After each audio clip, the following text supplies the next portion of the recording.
Assalamualaikum! Sabado po ngayon, kaya samahan niyo ako magluto ng isang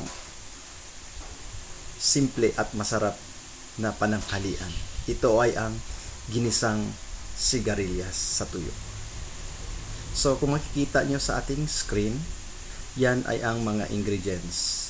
Yung sigarilyas worth 32 pesos, ang sili 4 na piraso, 5 piso. Tapos, yung tuyo natin, kung matatandaan nyo last week, bumili tayo niyan, worth 53 pesos, pero may natira pang isa. Bawang, sibuyas, at magic sarap. So, ito, nahiwa na po ang ating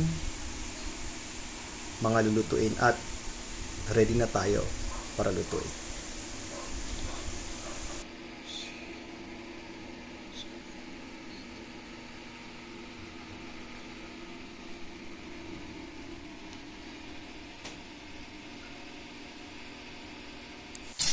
Una, gisahin muna natin ang bawang, sibuyas.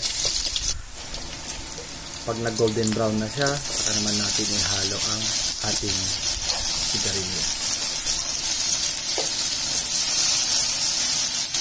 Ngayon, nailagay na natin ang ibang ingredients gaya ng magic sarap at tuyong isda. At lagyan din natin ng konting tubig. Hintayin natin siyang kumulo na at least 7 minutes.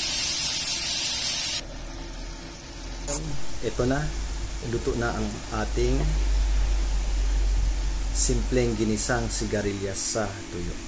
So, samahan niyo po ako, kakain tayo ng isang masarap na pananghalian. Bago po ang lahat, huwag kalimutan mag-like at mag-subscribe sa ating YouTube channel, ang Cebu to Farthest South. Magandang tanghali po sa ating lahat. Maraming salamat po.